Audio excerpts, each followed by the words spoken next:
बहुत समय पहले प्राचीन भारत में विक्रमगढ़ नाम का एक राज्य था, जिस पर अत्यंत क्रूर और निर्दयी राजा विकराल सिंह का राज्य था। राजा हर दिन एक नई लड़की से विवाह करता और दूसरे ही दिन अपनी उस नव विवाहिता पत्नी को फांसी पर लटका देता। राजा के इन कठोर और क्रूर फैसलों से उसकी सारी प्रजा बहुत दुखी थी। राजा के मंत्री और दरबारी भी उससे बहुत दुखी थे, पर उनकी इतनी मजाल नहीं थी कि वो राजा के सामने अपनी नाराजगी जाहिर कर पाते या उसे समझाने का प्रयास करते। पूरे राज्य में एक अजीब से भय के माहौल के साथ एक सन्नाटा पसरा रहता। राज्य के लोग जानते थे तो बस इतना कि राजा हर दिन एक नई लड़की से शादी करता है और अगली सुबह उसे मौत के घाट उतार देता है। पर वो ऐसा क्यों करता है, इसके पीछे के कारण को कोई नहीं जानता था। राज्य के दक्षिणी छोर पर घने जंगलों के बीच एक बूढ़ा जादूगर अपनी बेटी सुदक्षिणा के साथ रहता था। वो राजा के कृत्यों से भली भांति परिचित था, इसलिए समय रहते वो नगर को छोड़कर बाहर जंगल में रहने लगा। उसकी बेटी सुदक्षिणा अत्यंत सुंदर, अक्लमंद और साफ हृदय वाली लड़की थी। वह अपने पिता के पास आने वाले हर व्यक्ति की मदद करती थी। अगर कोई बीमार आता तो वह औषधियां बनाकर उसे ठीक कर देती। अगर कोई दुखी आत्मा उसके पास आती तो वह अपनी बातों से उसे सुकून देती। एक दिन जब जादूगर को किसी कार्य से नगर जाना था तो सुदक्षिणा भी जिद करके उस दिन अपने पिता के साथ चल पड़ी। जब दोनों नगर के प्रवेश द्वार पर पहुंचे तभी नगर से रोते बिलखते राजा को बद्दुआएं देते लोग आज फिर से उसके द्वारा फांसी दी गई एक लड़की के शव को उठाए आ रहे थे। बूढ़े जादूगर ने उनको देखा तो उसको सारा माजरा समझते देर न लगी। उसने तुरंत अपनी बेटी को वहां से चलने के लिए कहा, पर सुदक्षिणा ने जब उन रोते बिलखते लोगों को देखा तो उसका हृदय द्रवित हो उठा। वो बोली, नहीं पिताजी, पहले मुझे ये जानना है कि ये लोग क्यों इतने दुखी हैं और क्यों ये राजा को भला बुरा कह रहे हैं। जादूगर के बहुत समझाने पर भी वो वहां से नहीं गई। कुछ लोगों से जब उसने इसका कारण पूछा तो लोगों ने उसे एक बार के लिए अजीब निगाह से देखा और बोले, क्या तुम्हें कुछ नहीं पता? सुदक्षिणा के मना करने पर उन लोगों ने अपनी पूरी पीड़ा भरी दास्तान उसके सामने कह सुनाई। सारी बात सुन सुदक्षिणा एकदम सन्न रह गई। कुछ देर बाद वो अपने होश संभाल अपने पिता से बोली, पिताजी, मैं राजा के साथ विवाह करना चाहती हूँ। बेटी के मुख से ये बात सुन जादूगर सकते में आ गया और बोला, बेटी, क्या तुम पागल हो गई हो जो ऐसी बात कह रही हो? तुमने अभी सुना ना कि राजा दूसरे ही दिन अपनी पत्नी की हत्या करवा देता है। सुदक्षिणा बोली, पिताजी, मुझे अच्छे से पता है मैं क्या कह रही हूँ। आप तो बस मुझे राजा के पास जाने की इजाजत दीजिए। अगर मैं अपनी बुद्धि, करुणा और सत्य के बल पर एक निर्दयी व्यक्ति को बदल सकती हूँ तो यह मेरे जीवन की सबसे बड़ी उपलब्धि होगी, वरना एक दिन मरना तो सभी को है और किसी की मृत्यु राजा के नहीं बल्कि उस ऊपर वाले के हाथ में है। बहुत कहने सुनने पर ना चाहते हुए भी जादूगर को अपनी बेटी की जिद के आगे झुकना पड़ा। उसने भारी हृदय के साथ अपनी बेटी को राजा के पास जाने की इजाजत दे दी। पिता से आज्ञा मिलने पर सुदक्षिणा उनको प्रणाम कर एक दृढ़ निश्चय के साथ राजा के महल की ओर चल पड़ी। आखिर क्यों राजा विवाह के एक दिन बाद ही अपनी नव विवाहिता पत्नी को फांसी पर लटका देता था? शुरू से राजा ऐसा क्रूर और निर्दयी नहीं था। वो एक बड़ा ही नेक दिल और प्रजा को चाहने वाला राजा था। जब वो शादी के लायक हुआ तो उसके पिता राजा नंदसेन ने उसका विवाह रूपवती के साथ कर दिया। रूपवती बिल्कुल अपने नाम की ही तरह अति सुंदर स्त्री थी। राजा विकराल सिंह भी उसके रूप का कायल हो गया। वो दिलोजान से अपनी पत्नी को प्यार करने लगा। सब कुछ ठीक चल रहा था, पर फिर एक दिन ऐसा हुआ कि राजा के पैरों नीचे से जमीन खिसक गई। एक दिन राजा कचहरी से सीधा रानीवास की तरफ चला गया। जब वो रानी के कक्ष में पहुंचा तो उसने देखा उसकी पत्नी रूपवती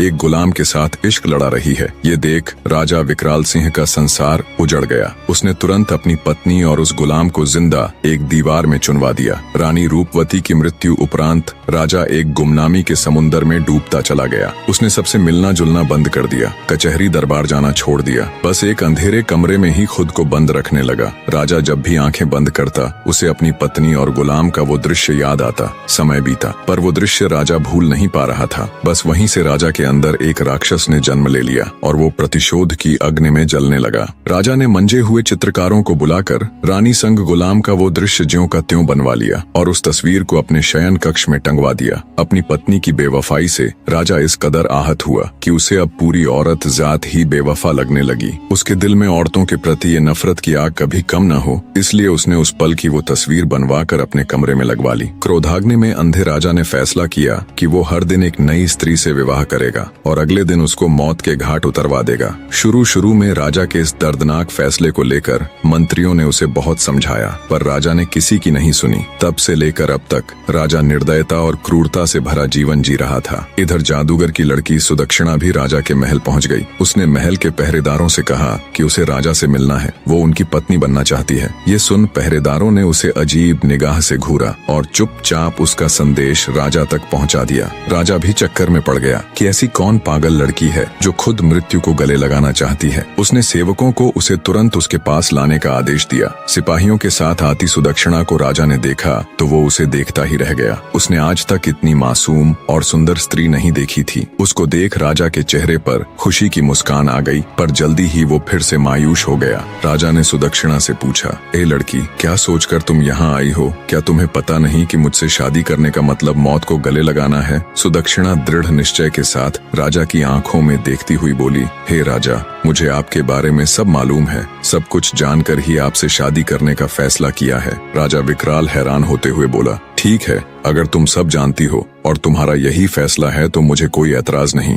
शादी की तैयारी करो, हम कल ही तुमसे विवाह करेंगे। राजा और जादूगर की लड़की का विवाह हो जाता है। जादूगर की लड़की सुदक्षिणा एक रानी और राजा की पत्नी बन जाती है। रात में सुदक्षिणा 16 श्रृंगार कर सुहाग सेज पर बैठकर राजा का इंतजार करती हैं। जब राजा विकराल सिंह अपने कमरे में आया और दुल्हन के रूप में सजी हुई जादूगर की लड़की को देखा तो वो उसकी खूबसूरती का कायल हो जाता है। पर तभी उसका ध्यान दीवार पर लगी उसकी पत्नी की तस्वीर की तरफ चला गया। उसको देखते ही राजा गुस्से में तमतमा गया। उसकी सभी यादें ताजा हो गईं। राजा को औरतों की बेवफाई याद आ जाती है, पर राजा के दिल के एक कोने में सुदक्षिणा के साहस, उसकी सादगी और रूप को देखते हुए उसके लिए एक अलग ही जगह या कहे इज्जत बन गई थी। राजा ने गुस्से से सुदक्षिणा से कहा, तुमने यह बेवकूफी वाली हरकत क्यों की, ये जानते हुए भी कि कल सुबह तुम्हें हम कत्ल करवा देंगे? नवविवाहिता रानी बड़े ही शिष्टाचार और आदर के साथ बोली, मेरे स्वामी, ये फैसला तो उस ऊपर वाले ने किया है और उसका फैसला मुझे हर हाल में मंजूर है।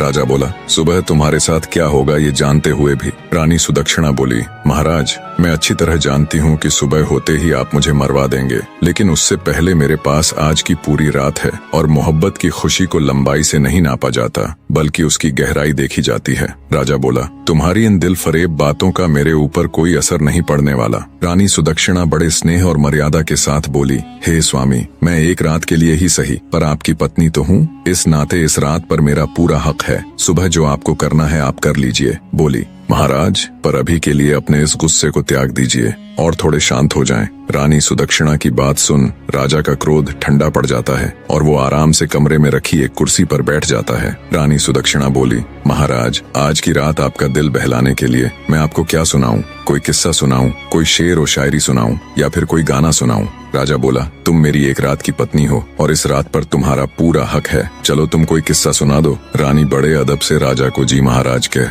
एक किस्सा सुनाना शुरू कर देती है। एक व्यापारी था, उसकी बीवी, एक जवान बेटी और 2 छोटे बेटे थे। बेटी जवान होने के कारण व्यापारी को दिन रात उसके विवाह की चिंता खाई जाती। वो पैसे जोड़कर धूमधाम से अपनी बेटी का विवाह करना चाहता था। एक बार उसे व्यापार के लिए परदेश जाना था। सफर लंबा था। वह अपने घर वालों से कुछ दिन में आने की कह चला जाता है। जाते हुए उसकी बेटी उसे खजूर देती है और कहती है, बाबा, सफर लंबा है, भूख लगे तो रास्ते में खा लेना। बेटी के दिए खजूर को लेकर व्यापारी परदेश के लिए निकल पड़ता है। लंबा रास्ता और तेज धूप के कारण वो चलते चलते थक जाता है। तभी उसे रास्ते में एक कुआं नजर आता है। सोचा क्यों न थोड़ी देर यहीं सुस्ता लूं, आराम से बैठकर खजूर खा लूंगा और शीतल जल ग्रहण कर लूंगा, फिर आराम से परदेश के लिए निकलूंगा। इसी सोच के साथ वो कुएं के किनारे बैठकर आराम से खजूर खाने लग जाता है। खजूर खाते खाते उसके हाथ से एक खजूर कुएं में गिर जाता है। खजूर जैसे ही पानी में गिरता है, कुएं का बिल्कुल साफ और निर्मल पानी एकदम से खून में बदल जाता है और तभी कुएं के अंदर से गुस्से से भरा एक दैत्य निकल कर आता है। राक्षस की आंखें लाल थीं और उसके हाथों में धार धार तलवार थी। ये सब देख व्यापारी की सिट्टी पिट्टी गुम हो जाती है। मारे भय के वो थर थर कांपने लगता है। दैत्य गुस्से से उस व्यापारी से कहता है, मैं तुम्हें छोड़ूंगा नहीं, अपनी तलवार से तुम्हारे टुकड़े टुकड़े कर दूंगा। व्यापारी पहले ही डरा हुआ था। ये बात सुन वो भय से कांपने लग जाता है और कहता है, हे दैत्य, मैंने तुम्हारा क्या बिगाड़ा है? तुम मुझे क्यों मारना चाहते हो? दैत्य बोला, ए आदमजात, तुमने जो खजूर कुएं में फेंका वो वो मेरे मासूम बच्चे की हलक में जाकर फंस गया, जिससे उसकी मृत्यु हो गई। व्यापारी बोला, माफ करे दैत्यराज, मुझे आपका बेटा कहीं नजर नहीं आया और वो खजूर मुझसे गलती से कुएं में गिर गया। दानव गुस्से से बोला, हम राक्षस तुम आदमियों को नजर नहीं आते, तुम्हें खजूर खाते हुए एहतियात बरतनी चाहिए थी। अब तुम्हारी मृत्यु निश्चित है, नादानी में हो या जानबूझकर, गुनाह तो गुनाह होता है। अब मैं तुम्हारे टुकड़े कर अपने बेटे की मृत्यु का बदला लूंगा, खून के बदले खून, यही इंसाफ है। आखिर व्यापारी बेचारा मजबूर होकर बोला, हे राक्षस राज, अगर मुझे मारने से तेरा बदला पूरा हो जाएगा तो मुझे मंजूर है, पर मेरी एक शर्त है। राक्षस बोला, कैसी शर्त? व्यापारी भारी हृदय के साथ बोला, मेरे ऊपर अभी बहुत सी जिम्मेदारियां हैं, मैंने लोगों से कर्ज ले रखा है, वो कर्ज अदा करना है और अपनी जवान बेटी की शादी करनी है। एक बार ये जिम्मेदारियां पूरी कर दूं, उसके बाद मैं खुद तुम्हारे पास आ जाऊंगा, फिर तुम बेशक अपना बदला पूरा कर लेना। ये सुन राक्षस सोच में पड़ जाता है। इतनी कहानी कहते कहते सवेरा हो जाता है और रानी किस्सा सुनाना बंद कर देती है। राजा बोला, तुम चुप क्यों हो गई? मुझे बताओ कि राक्षस ने व्यापारी को मार दिया या फिर उसे उसके कहे अनुसार कुछ समय की मोहलत दे दी। रानी बोली, महाराज, रात खत्म तो बात खत्म, अब सुबह हो चुकी है और मेरे मरने का वक्त आ गया है। राजा बोला, लेकिन मुझे कम से कम इतना तो बता दो कि राक्षस ने उसे मारा या छोड़ दिया। रानी बोली, हे राजा, कहानी बहुत लंबी है, पूरी बताने के लिए वक्त की जरूरत है और अब वक्त खत्म हो चुका है। ये सुन राजा सोच में पड़ जाता है। कुछ सोचकर राजा जब अपनी नवविवाहिता रानी से कहता है, तुम चिंता मत करो, हम वक्त को रोक देंगे, हम तुम्हें एक दिन की जिंदगी और प्रदान करते हैं, अब तुम किस्सा सुनाओ। तब रानी बोली, नहीं मेरे सरताज, किस्से तो रातों को सुनाए जाते हैं, सुबह का वक्त हो चला है, आप अपने राजसी कार्य कीजिए, आगे का किस्सा तो मैं रात को ही सुनाऊंगी। ये सुन राजा सोचता है, कितनी ही लड़कियां मेरे पास आईं और मौत के घाट उतार दी गई, सबके चेहरे पर मौत का भय साफ नजर आता था, पर इसके चेहरे पर तो भय नाम की कोई चीज ही नहीं है। खैर, इसका किस्सा मुझे बहुत दिलचस्प लगा है, इसलिए इसकी जान सिर्फ आज के लिए बख्श दी, कल इसका भी वही हाल होगा। राजा वहाँ से चला जाता है और अपने दिन भर के राजसी कार्यों में व्यस्त हो जाता है। इधर रानी हाथ जोड़ उस ऊपर वाले से प्रार्थना करती है, हे मालिक, हे परमेश्वर, मेरे पति को सद्बुद्धि देना, उसके इन पाप कृत्य को क्षमा करना और उसे सही रास्ता दिखाना प्रभु। शाम का वक्त हो जाता है। राजा बेसब्री के साथ कमरे में आता है और कहता है, रानी अब जल्दी से किस्सा सुनाना शुरू कीजिए। राजा की बेसब्री देख रानी कहती है, थोड़ा सब्र रखो महाराज, मैं आपके लिए खाना लगा देती हूँ, पहले भोजन ग्रहण कर लीजिए, फिर मैं आगे का किस्सा सुनाना प्रारंभ कर दूंगी। और राजा को खाना परोस देती है। राजा बोला, ये तो नौकरों के काम है, तुम ये क्यों कर रही हो? रानी बड़े प्यार से बोली, नहीं मेरे स्वामी, यह एक पत्नी का कर्तव्य होता है कि वो अपने पति का ख्याल रखे। राजा बोला, तुम्हें कौन सा मेरे साथ पूरा जीवन व्यतीत करना है, और वैसे भी आज की रात के बाद तो ये काम नौकरों ने ही करने हैं। रानी बोली, हे स्वामी, आज की रात ही सही, पर आपकी सेवा करने का मौका तो मिला, मरते समय सुकून से मर सकूंगी, जितना भी समय मिला अपने पति की सेवा तो की। ये सुनकर राजा के दिल को बहुत सुकून मिला, लेकिन तभी उसको अपनी बीवी की बेवफाई याद आ गई। राजा गुस्से से बोला, ये फालतू की बातें मुझसे न करो और जल्दी से किस्सा सुनाना शुरू करो। राजा की बात सुन रानी किस्सा सुनाना शुरू कर देती है। व्यापारी की बात सुन थोड़ी देर विचार कर दैत्य बोला, अगर मैं तुम्हें कुछ समय की मोहलत दे दूं तो क्या गारंटी है कि तुम वापस आओगे? व्यापारी बोला, हे राक्षस राज, उस ऊपर वाले की कसम खाकर कहता हूँ कि मैं अपने कामों को अंजाम देकर यहाँ जरूर आऊंगा और खुद को तुम्हारे हवाले कर दूंगा, मेरा विश्वास करो। दैत्य बोला, ठीक है, मैं तुम्हें 40 दिन की मोहलत देता हूँ। व्यापारी दैत्य का शुक्रिया करते हुए अपने घर की तरफ चल देता है। कुछ दिन के सफर के बाद वो अपने घर पहुँच जाता है। व्यापारी को घर आया देख उसके बीवी बच्चे खुश हो जाते हैं। उसकी पत्नी कहती है, स्वामी, आप थक गए होंगे, हाथ मुंह धो ले, मैं अभी आपके लिए खाना लगाती हूँ। इस बार पता नहीं क्यों मेरा दिल बहुत घबरा रहा था, शुक्र है उस ऊपर वाले का, आप सही सलामत घर आ गए। बीवी के मुख से ये बातें सुन अंदर ही अंदर व्यापारी का हृदय पीड़ा से तड़प उठा। सोचा, जब हमेशा के लिए जाऊंगा तो मेरे बीवी बच्चों का क्या होगा? व्यापारी ने कागज के अंदर अपनी जिंदगी के बचे हुए दिन लिखे होते हैं। धीरे धीरे समय निकलता जा रहा था और व्यापारी के जिंदगी के दिन भी।